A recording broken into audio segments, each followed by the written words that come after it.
औज़ुबिल्लाहिमिनश्शैतानिर्रजीम बिस्मिल्लाहिर्रहमानिर्रहीम। देखें जी, अब जो हम लेक्चर दे रहे हैं वो drive the question of a straight line. ये आप सवाल लिख लें, drive the question of a straight line.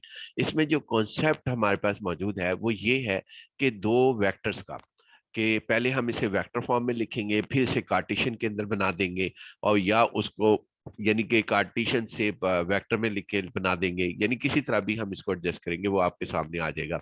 Next हमारे पास ये पॉइंट है कि इसके अंदर जो असल कॉन्सेप्ट है वो ये है कि हमने एक इंटर में पढ़ा था वर्ड्स, क्या कहते हैं, two vector will be parallel if there exist a scalar between them. यानी दो वेक्टर, एक ये है हमारे पास है, हमारे पास ये वेक्टर्स हैं, दोनों वेक्टर जो से वो पैरेलल होंगे। यानी इस तरीके से हमारे पास ये दो वेक्टर्स हमारे पास, क्या कहते हैं, ये दो वेक्टर है जो मेरी फिंगर्स हैं, ये आपस में पैरेलल होंगी अगर इनके दरमियान में कोई स्केलर जो है वो लाई करता हो। यानी स्केलर मींस जो है, जैसा a, if two vector that is for example a vector and b vector will be parallel if a vector is equal to the lambda b vector where lambda belongs to r. इस concept के साथ हमारा ये question हल होगा कि derive the question of a line. तो देखते हैं जी हमारे पास ये सवाल कैसे हल होता है। तो हम इसको हल करते हैं जी। ये आपके पास हल करने के लिए हम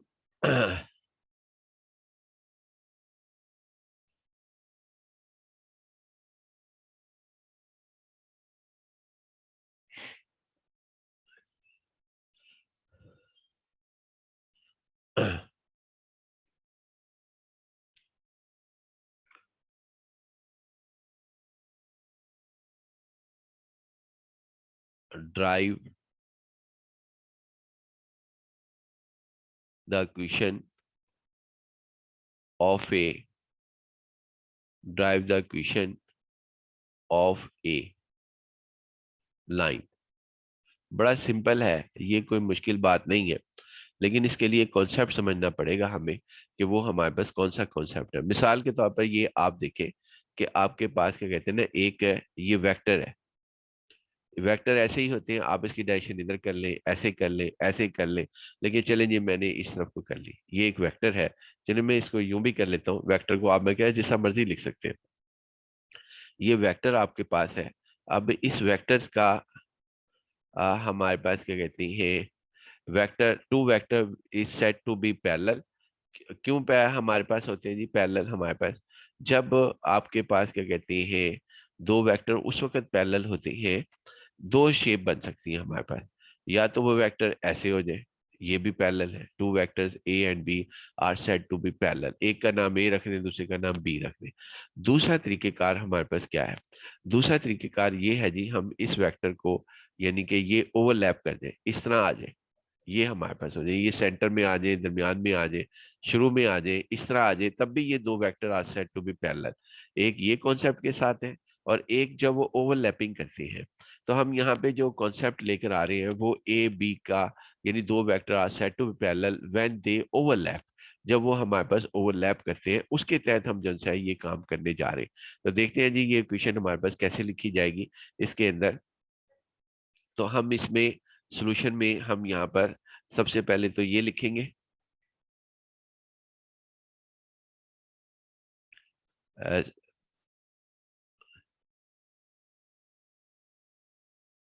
सॉल्यूशन पहले हम एक स्ट्रेट लाइन बना लेते हैं। ये देखें जी, एक हमने ये स्ट्रेट लाइन बना ली, आप मुझसे बेहतर बना सकते थे। उसके बाद ये ए, एक पॉइंट लिया हमने, x1 y1 y1 और z1, और उसके बाद ये एक पॉइंट बी लिया, बी, x2 y2 और z2। और उसके बाद ना ये लाइन स्ट्रेट लाइन है, ये याद रखिएगा, इसके कहीं दूर या इसके नजदीक या दरमियान में एक जनरल पॉइंट लिया, पी, एक्स, वाई और जी। ये याद रखिएगा कि ये हमारे पास एक जनरल पॉइंट है। अब ये बात ना साफ तौर पे नजर आ रही है कि एपी वेक्टर, अच्छा पहले हम इसको जो है इसकी ब्रैकेट क्लोज कर लेते हैं कि clearly since A B vector, यानी कि ये दो वेक्टर्स हैं, आप बनाना चाहें तो ए बी वेक्टर भी बना सकते हैं, इसमें बी में से ए के पॉइंट निकाल दें, और A P vector, since A P vector या बी पी वेक्टर, इसको यूं भी कह सकते हैं, A P vector and is parallel to A B vector, बस यही कॉन्सेप्ट है हमारे पास, कि ये हमारे पास पैरेलल होते हैं। आप चाहें तो इसके अंदर A P vector is parallel to A B vector की जगह आप जो है ये लिख सकते हैं, और करके मैं लिख देता हूँ यहाँ पर, और ए बी पी वेक्टर, तब भी हमारी जो से है सवाल बिल्कुल सही होगा अगर हम इस तरीके से भी सवाल को हल करेंगे। फिलहाल मैं इसके जरिए हल नहीं कर रहा, ए बी वेक्टर, आप इसके जरिए भी सवाल को हल कर सकते हैं और सवाल जो है वो आपका बिल्कुल करेक्ट होगा। तो यहाँ पर आपके साथ जो है अब, लेकिन हम जो कर रहे हैं वो इसके तहत कर रहे हैं, बाकी जो है आप एल्गोरिथम याद रखिएगा कि जो हम ए के साथ कर रहे हैं वही बिहेवियर बी के साथ हो जाएगा, यानी कि ये हमारे पास। सो अब हमारे पास क्या कहते हैं, अगर A B vector is parallel to आपके पास बी पी वेक्टर है, दो two vector are set to be parallel, अगर उनके दरमियान में एक स्केलर एग्जिस्ट करेगा। ये पुरानी बात है, ये कोई नई बात तो नहीं है कि आप दो vector are set to be parallel if there exist a scalar between them. अब उस स्केलर का नाम आप लैम्डा रखते आ रहे थे इंटर के अंदर, यहाँ पे चूंकि मैंने इसको बुक के ऑथर्स के मुताबिक जहाँ ज्यादा पढ़ा जा रहा है वो टी रखते हैं, लैम्डा नहीं रखते, तो हम टी रख लेते हैं। टी अगर आप चाहें तो लैम्डा रख लें, इससे भी कोई फर्क नहीं पड़ता। T belongs to R, T is a real number. उसके बाद फिर हम यहाँ पर इनकी वैल्यूज एपी वेक्टर, अब एपी वेक्टर कैसे मालूम होगा, पी में से ए के पॉइंट निकाल लें, तो पी में से एक पॉइंट निकालते हैं जी हम यहाँ पर, एक्स माइनस आगे उसके बाद x1 और इनटू आई, यानी एपी वेक्टर किस तरह लिखा जाता है, वो ऐसे लिखा जाता है एपी वेक्टर, और y माइनस आपके पास y1 और j, और उसके बाद प्लस आगे हमारे पास लिखा जाता है, आगे क्या लिखना चाहिए, एपी वेक्टर में लिख रहा हूं z माइनस z1 इंटू के इज इक्वल टू, आगे उसके बाद हमने जो लिखना है वो आपके सामने है कि ये हमारे पास जो लिखा जाएगा वो इस तरीके से लिखा जाएगा, is equal to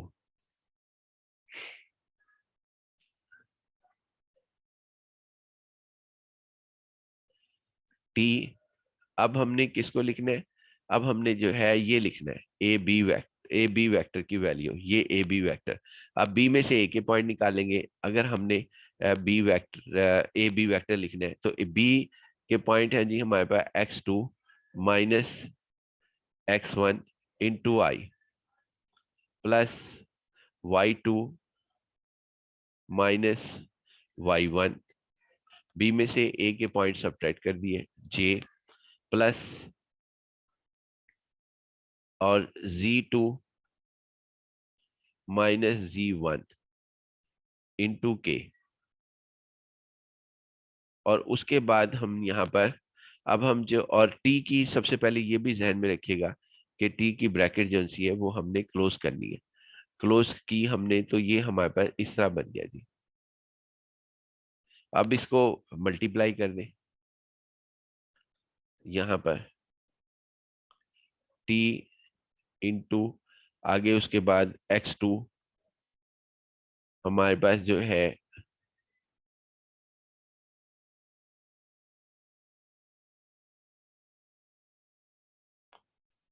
t is equal to t into x2 minus x1 plus into i और plus y2 minus y1 into j plus z2 minus z1 into k. T भी आएगा, सॉरी ये टी यहाँ पे भी लिखना है क्योंकि टी से हमने मल्टीप्लाई किया है, और यहाँ पर प्लस z2 इंटू टी और प्लस इंटू के।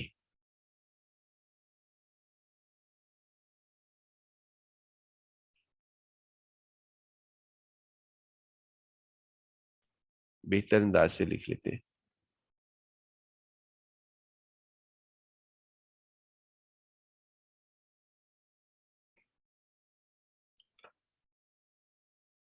यहाँ पे टी आपके साथ लिखा जाएगा,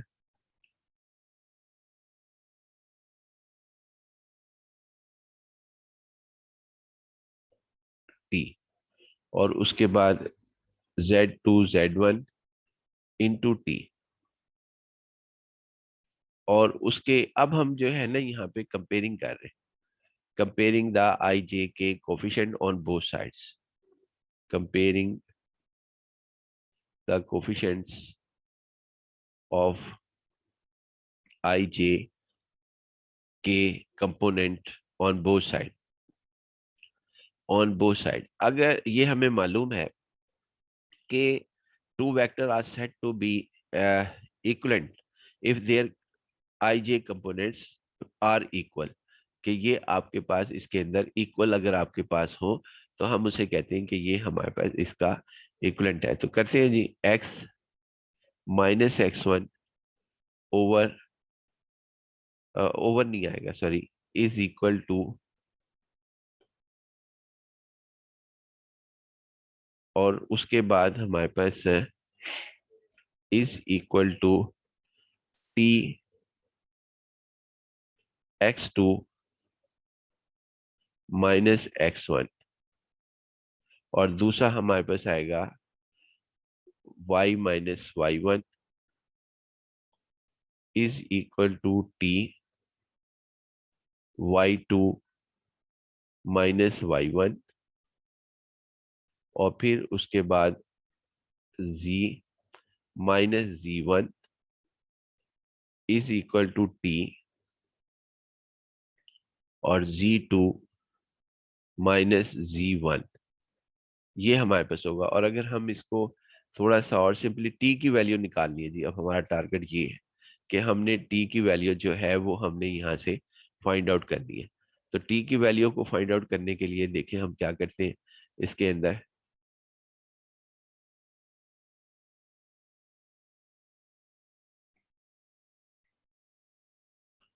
सब में टी की वैल्यू निकालेंगे, x minus x1 over x2 minus x1 is equal to T.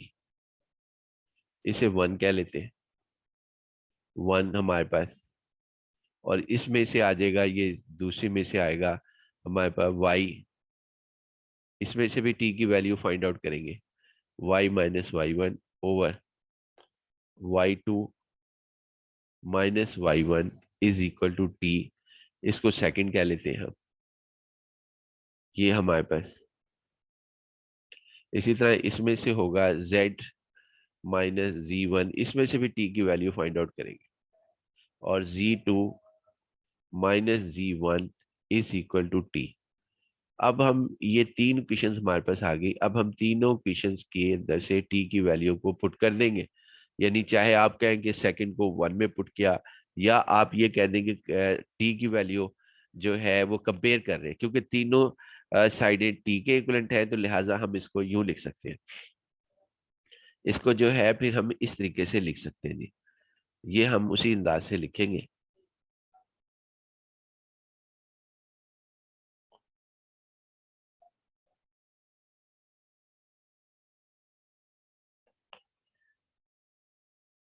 देखें जी, हमारे पास आ गया x minus x1 over x2 minus x1, और सब इक्वेशंस को आपस में कंपेयर कर लिया, या हम इसको ऐसे लिख दें।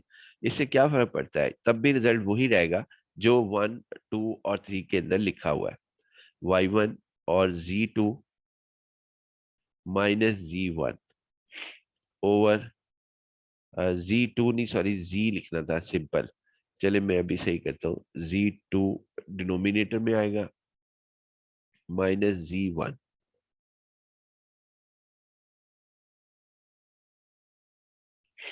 पहले इसको मैं सही कर लेता हूँ, ये हमारे पास क्या कहते हैं, z2 माइनस z1, ये 2 नहीं लिखना था, यहाँ पे आपके साथ जो है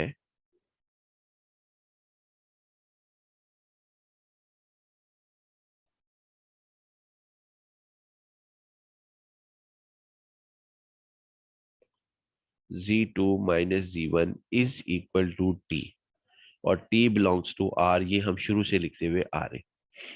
अब किताब में कैसे होता है, किताब में ये इस तरह लिखता है जी, जो पॉइंट्स है ना हमारे पास x1 y1 z1, इसको यानी कि आपके सामने ये जो पॉइंट ए है, इसको ये कहता है जी कि इसको आप कह लें अल्फा, बीटा और गैमा। कभी ये इसको ये नाम देता है, तो फिर इसकी शक्ल ऐसे बन जाएगी, ये जो हमने यहाँ पे सवाल लिखा है, और यहाँ पे जो सवाल लिखा है उसके अंदर शेप फिर ये ऐसे बन जाएगी।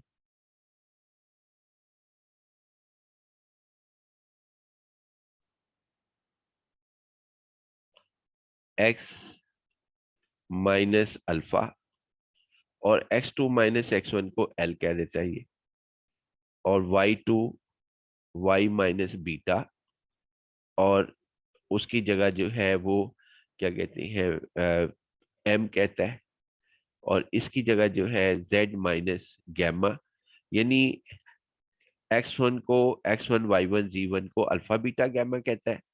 और इसको जो है, जो ये आपके पास है यहाँ पर दिखा देते हैं, ये आपके पास इसके डिनोमिनेटर के अंदर, यानी ये जो इसका ये डिनोमिनेटर है, बहुत बेहतर है कि वो मैं आपके सामने शो कर दूं। तो आपके सामने जब हम शो करते हैं तो ये सूरत हाल है, यानी इसको जो है ये एल कहता है, इसको एम कहता है। ये देखिए मैंने लिखा हुआ भी है यहाँ पर, ये एल लिखा है, ये एम लिखा है, और ये एन कहता है इसे बुक्स के अंदर। तो हम लिख लेते हैं उसके मुताबिक, जो बुक्स के अंदर लिखे हैं वही नोटेशन इस्तेमाल कर लेते हैं। और इसकी जगह जो है यहाँ पे x1 इसको अल्फा कह देता है, और y1 जो है वो अल्फा। आप सारी क्वेश्चन को ऐसे ही करेंगे, लास्ट में आके अगर आप कन्वर्ट करना चाहें तो कर लें, वरना कोई जरूरी नहीं है कि आप इसको ऐसे ही देखें। x minus alpha over L is equal to Y minus beta over M, और z minus gamma over N, यानी इसको ऐसे देखना जो है वो जरूरी नहीं है।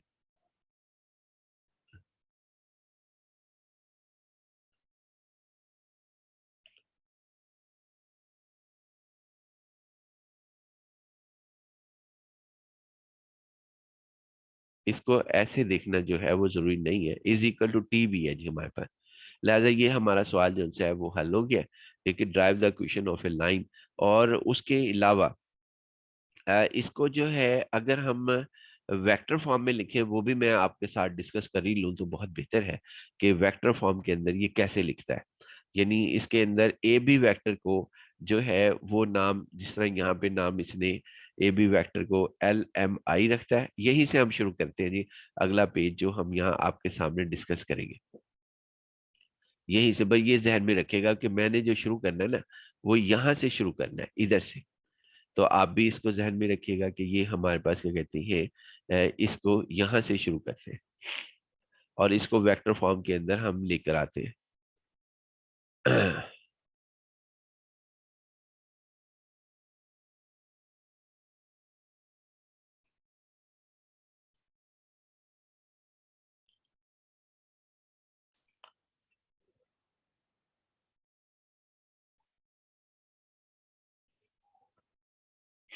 ये देखिए जी, हमारे पास a p vector is equal to t a b vector.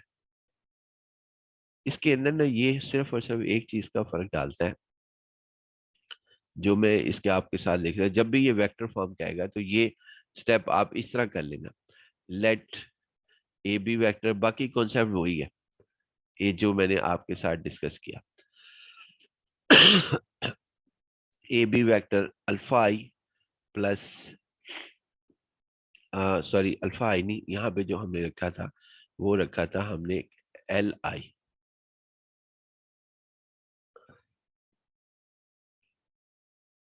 L I plus M J, क्योंकि और यहाँ जो पिछला सवाल था इसमें एल की जगह x2 माइनस x1 आया था, y2 m की जगह y2 माइनस y1 आया था, और n की जगह जो है z2 माइनस z1 आया था। बस फर्क इतना था।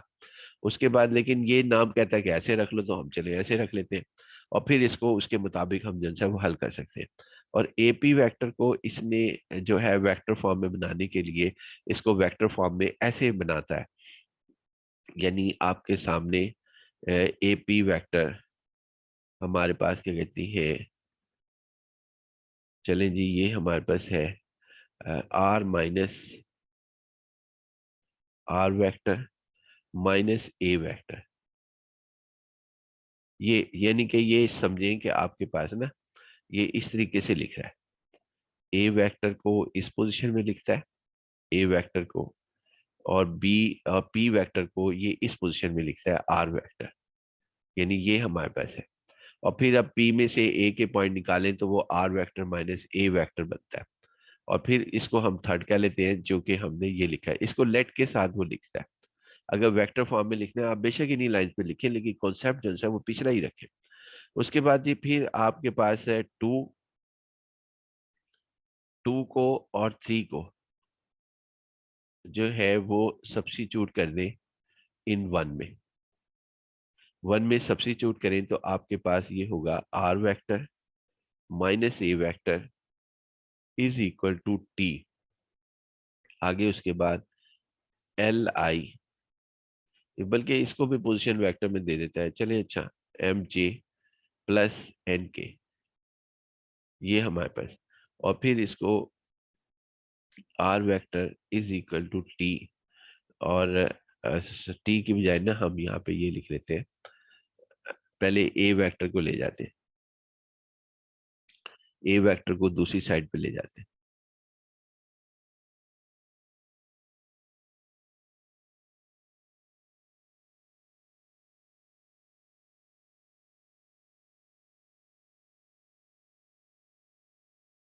ए वेक्टर प्लस पी, और इसके बाद ना इसका नाम, इस सारे का नाम, चूंकि ये भी एक वेक्टर है, इसकी जगह जो है वो यहाँ पर बी वेक्टर नाम रख देता है, या सी रख दे, या जो मर्जी नाम रख दे। ये इक्वेशन हमारे पास वेक्टर फॉर्म के अंदर आ गई।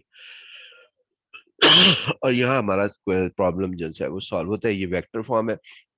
आप उसको भी पीछे वाले को भी कन्वर्ट कर सकते हैं, ये कि आपके पास ए बी वेक्टर जो था उसको L I plus M J plus N K की बजाय X two minus X one I plus Y two minus Y one J plus Z two minus Z one K लिख सकते हैं।